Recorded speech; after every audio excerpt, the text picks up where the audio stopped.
a saludar a Claudia Ferrero, que es abogada del Partido Obrero, que Claudia recién me estaba recordando junto a Gabriel y Diego, que también, además de Mariano, que perdió la vida, hay muchas víctimas por esta represión fatal que se vivió hace casi un año, falta solamente una semana, como Elsa Rodríguez y Nelson Aguirre.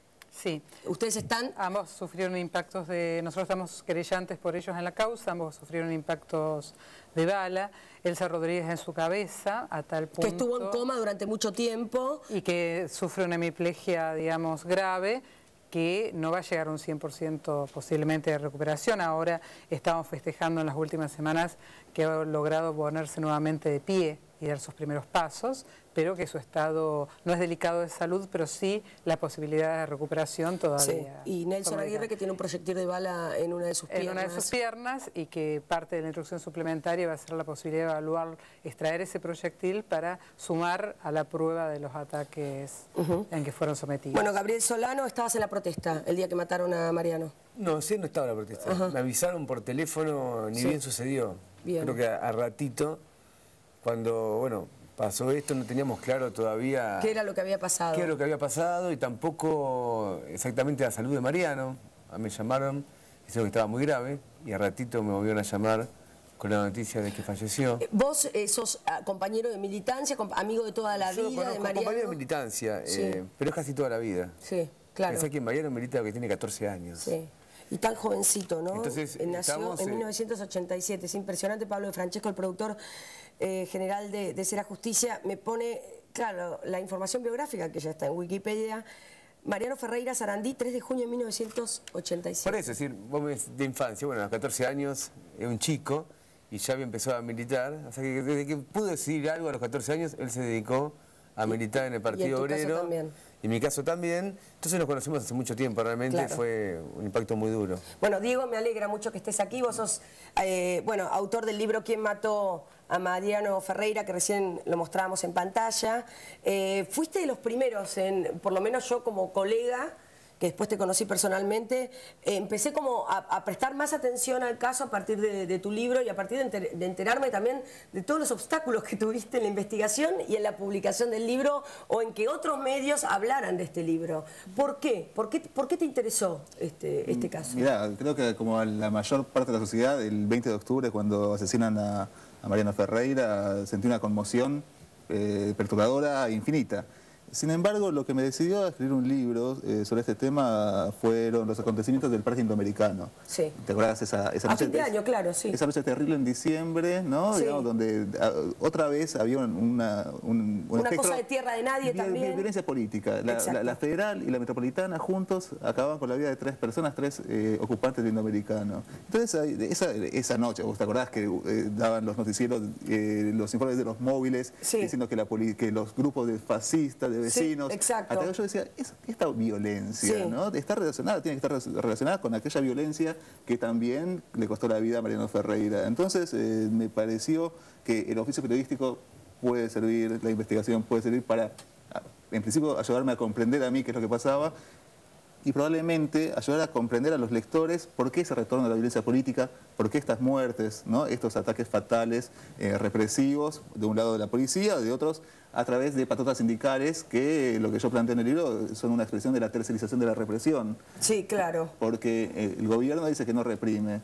Sin embargo, repetidas veces, muchísimas veces y de un modo sistemático, la protesta social de laburantes, trabajadores, de manifestantes, se realiza a través de patotas sindicales, compuestas a la vez por elementos barra bravas. Sí, y que están presentes en los actos de gobierno también, digamos, apoyando a uno u otro sindicato. Desde Madonna, Quirós, hasta lo que vimos hace menos de un mes con la confrontación entre trabajadores de la línea 60. Bueno, ¿no? vos fíjate que lo de la línea 60...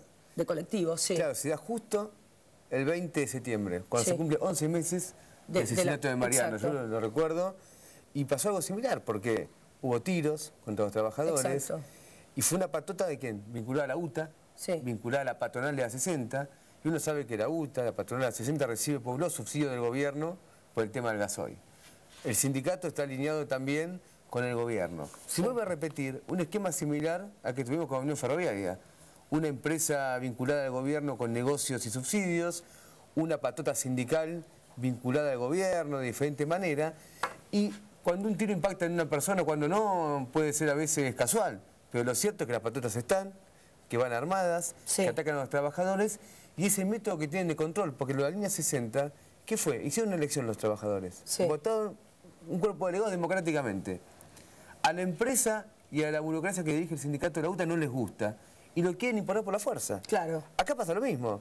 Acá los trabajadores se quieren organizar. Estaban denunciando la persecución a la comisión que había sido elegida. Y en este caso, en el caso de Mariano, era doble, porque por un lado se querían organizar y el sindicato no quería, porque el sindicato era el patrón. La tercerizada en las cuales trabajaban. Exacto, que fue todo lo que se desentrañó. Lógico. En la investigación posterior, que está el propio Pedraza o el propio Pedraza sindicato fue detenido en Puerto Madero. De ferroviarios, exacto, ferroviarios como empleadores de los tercerizados, ¿no? Lo mostró Diego en su libro, eran empresas propiedad de la... Era tan descarado que, si yo no recuerdo mal, Diego, corregime, en la empresa figuraba con el domicilio de Independencia la 2800. De la Unión Ferroviaria. La cooperativa Unión del Mercosur, que era una cooperativa que era de las tercerizadas, de cooperativa, digamos, solamente de nombre, ¿no? Porque uno piensa la cooperativa como algo positivo a veces. Sí, exacto. Acá era cooperativa simplemente para que los trabajadores tuvieran un monotributo. Ni siquiera estaban bajo ningún convenio. Nada. Era de todas las tercerizadas, que eran como 20 y pico de empresas tercerizadas en el Roca, era la que peores condiciones laborales tenía y era la propiedad de la Unión Ferroviaria, digamos. O sea, paradójicamente, digamos, los sindicalistas... La más favorecida, también esto se ve más favorecida con los negocios y con las obras que se daban en la línea Roca. Bien, dos cosas. O sea que había una gran defensa de este negocio. Si tenemos que hablar del negocio, el negocio que provocó semejante represión, semejante muerte, los daños a personas que no van a volver a tener su vida como antes nunca más, estas dos personas, y todos los otros militantes que también fueron damnificados. Si tenemos que decir cuáles son los negocios que se estaban encubriendo.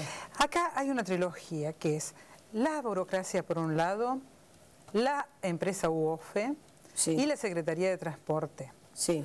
Porque el negocio en el que obviamente está involucrada la burocracia, no era solamente a través directamente de las empresas tercerizadas como Mercosur, sino también en la participación de la gestión, que es todo el ferrocarril Roca.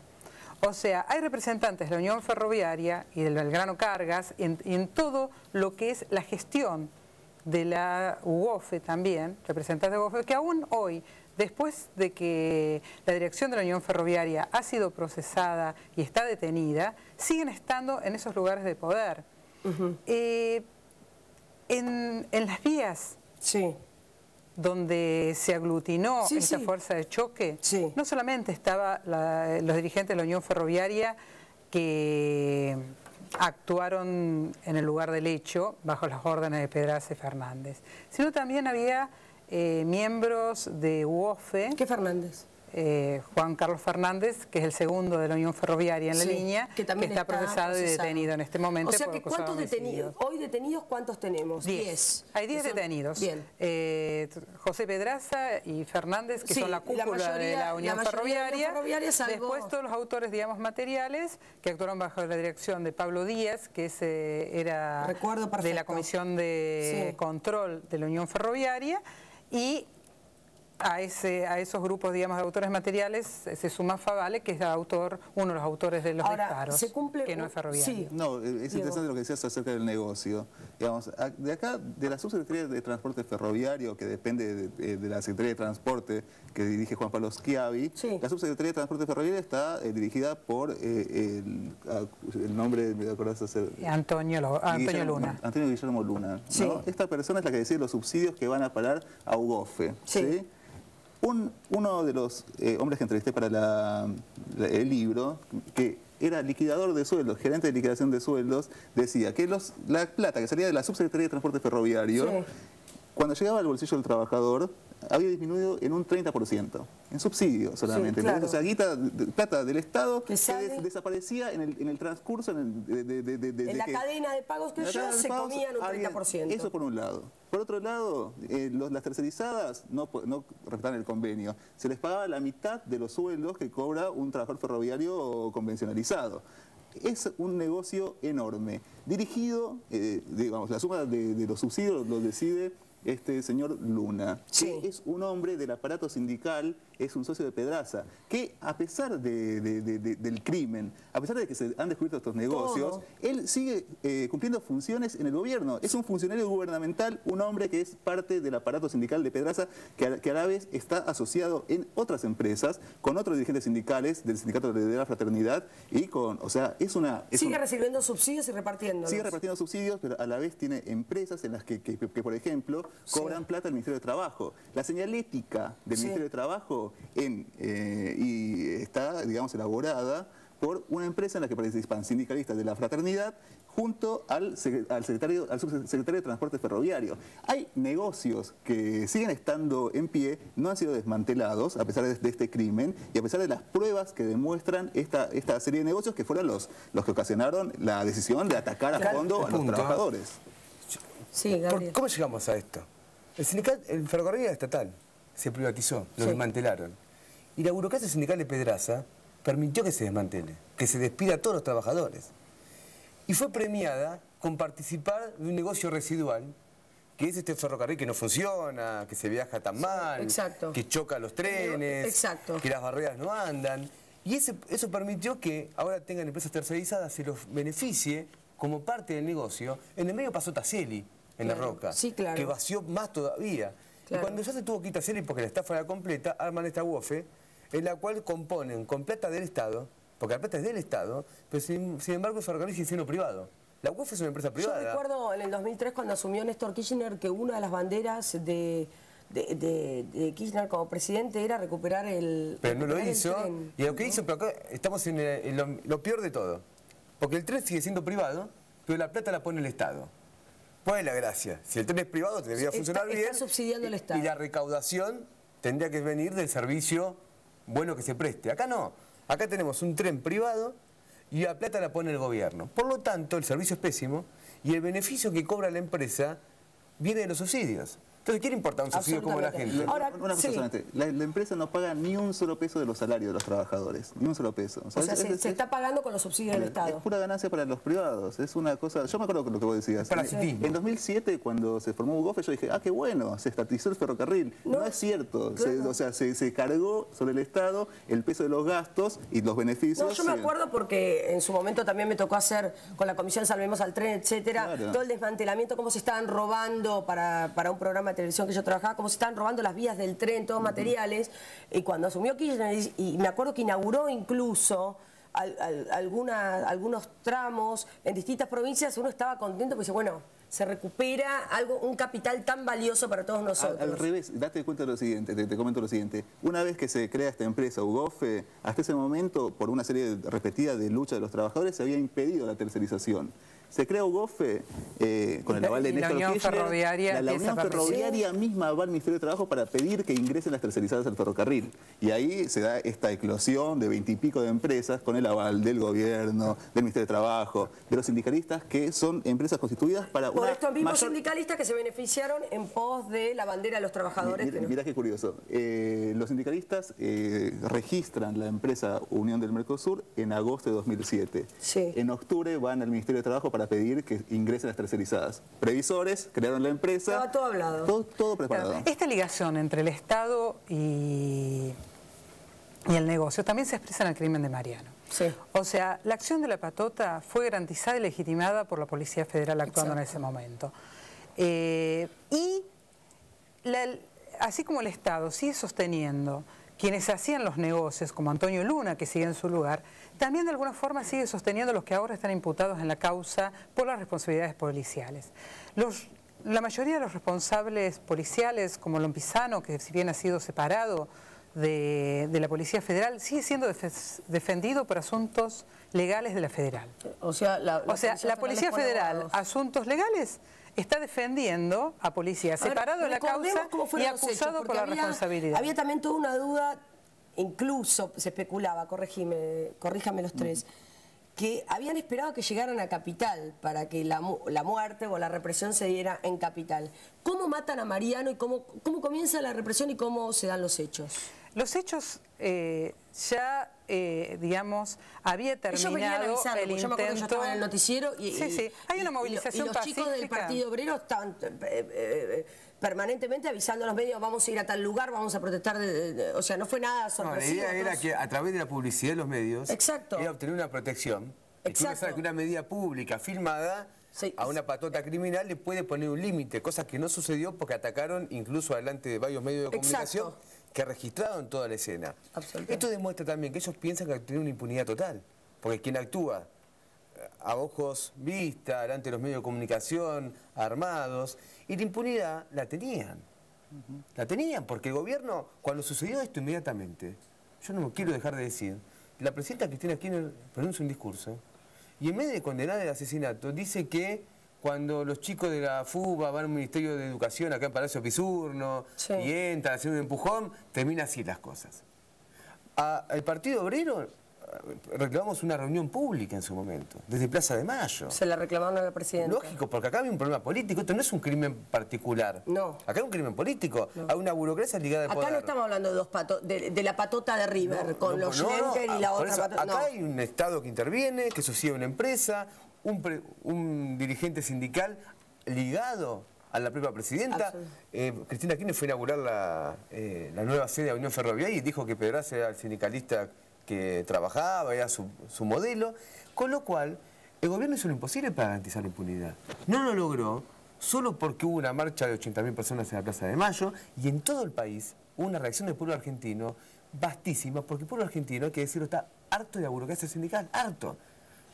Trafican medicamentos, tienen patotas, destruyen el ferrocarril. Entonces, llegado a un punto de este nivel, el pueblo dijo, esto se acabó. Por eso Mariano Ferreira se convirtió en una bandera. Porque contra la burocracia, contra el trabajo tercerizado. ¿Cuántos pibes están tercerizados? Siguen estando. Absolutamente, totalmente. Y ahora en este caso nos toca hablar de la Unión Ferroviaria, pero ¿cuántos sindicatos con el mismo manejo? En la causa judicial, ¿ustedes creen que las cosas más o menos, no quiero decir están bien hechas, porque quién va a devolver lo que se quitó, pero digo... Hay un juicio que comienza el próximo año celeridad en las detenciones. Con las limitaciones. A ver, ¿por qué? O sea, hay un juicio que comienza a principio de año donde los autores materiales del hecho, investigadores directos... 2012. Sí, febrero-marzo del 2012, que los autores materiales del hecho y sus instigadores están detenidos. Pero... no queda agotado ahí. Nosotros cuando se elevó esta parte del juicio reclamamos que los responsables de la UOFE, acordémonos que parte de esa fuerza de choque estuvo licenciada especialmente por la UOFE, que licenció a los trabajadores para que vayan a impedir que corten las vías, o sea que vayan a enfrentarse a los que se iban a movilizar. Los responsables de UOFE, incluso algunos directivos que estaban sobre las vías, nunca fueron identificados porque la Policía Federal, que también estaba sobre las vías, con personal que filmaba los hechos, no filmó en ningún momento quienes estaban sobre las vías. Se limitó a filmar para otro lado. Entonces también encubrió a los directivos de la UOFE que estuvieron en el lugar también, y que tendrían que dar una explicación. ¿Tiene que haber más detenidos por la muerte de Mariano? Tiene que haber más detenidos, tiene que haber detenidos los que brindaron la cobertura policial. También yo creo que debería cuestionarse el rol de la empresa. Mira, lo que decía Claudia es importante porque hubo una planificación conjunta por parte de la empresa y el sindicato para atacar la manifestación. Te quiero recordar cómo fueron los hechos, que me parece que es importante, sí, sobre todo para que, porque la semana que viene vamos a estar todos los meses hablando de esto y justamente nos quisimos anticipar una semana porque no queremos que se olvide el caso. Mira, había una manifestación de tercerizados, un grupo de tercerizados que quería, ¿qué es lo que quería? Cobrar lo mismo que cobraba un trabajador. Cuando vemos mucho los molinetes subterráneos, que bueno, hay un tema más de reconocimiento gremial, que no quieren integrarlo de la UTA, pero... Estos trabajadores decían, yo hago el mismo trabajo que un ferroviario que gana 4.000 pesos. Monotributista. Y gano 2.000 pesos. Yo hago mi trabajo, quiero ganar lo mismo que estas personas. Querían para eso cortar las vías a la altura de Avellaneda. Sí. Esta información se enteran los sindicalistas. Sí, exacto. Y entonces deciden realizar una acción escarmentadora para que no jodieran más. Una acción ejemplar. Para decirlo mal y pronto, para que no jodieran más. ¿Por qué? Porque ya habían cortado las vías anteriormente, era una lucha que estaba ganando adeptos, que estaba ganando solidaridad de los trabajadores, entonces deciden justamente crear cortar por la vía mala. Sí. Reclutan de los talleres de Remedios de Escalada un grupo de 80 trabajadores para decirles que vayan a custodiar la vía, que no permitan y dicen no permitan a los zurdos, a los piqueteros. Sí. Bueno, se da esta situación, se ve que está la patota, no se puede cortar la vía. Se van avanzando a lo largo de la vía, pero con la vigilancia de la patota no pueden llevar adelante su acción, la acción que querían realizar. Entonces, ¿qué sucede? Después de que intentan hacerlo, hay un enfrentamiento, ahí sí, se agarran, la patota los empieza a tirar piedras, la policía tira balas de goma para que los manifestantes, en conjunto estaban los patoteros y la policía atacando a los manifestantes. Exacto. Dicen, bueno, no pudimos hacer esto. Se van a deliberar a 300 metros, hacen una asamblea para decir, bueno, ¿cómo nos retiramos de este lugar? ¿Cómo seguimos? Pero no hoy, sino mañana. Sí, otro día, la protesta. La protesta. Y en ese momento, cuando empiezan a enrollar las banderas, a formarse para retirarse, para desmovilizarse, en ese momento hay una cosa que es importante. En ese interín llegan los Barra Bravas, liderados por Cristian Favale, que tenían armas de fuego. O sea, una cosa es la patota que se conformó con los trabajadores del ferrocarril, pero a eso se le suman Barra Bravas. Esperemos que lo antes posible para este comienzo de juicio oral y público. Gracias. Muchísimas gracias. A ustedes tienen más información sobre la muerte de Mariano Ferreira, la causa judicial, la cantidad de víctimas que hay con esta represión, que no tiene nada que ver con una confrontación de dos grupetes, en nuestra página web www.serajusticiadigital.com. Chau.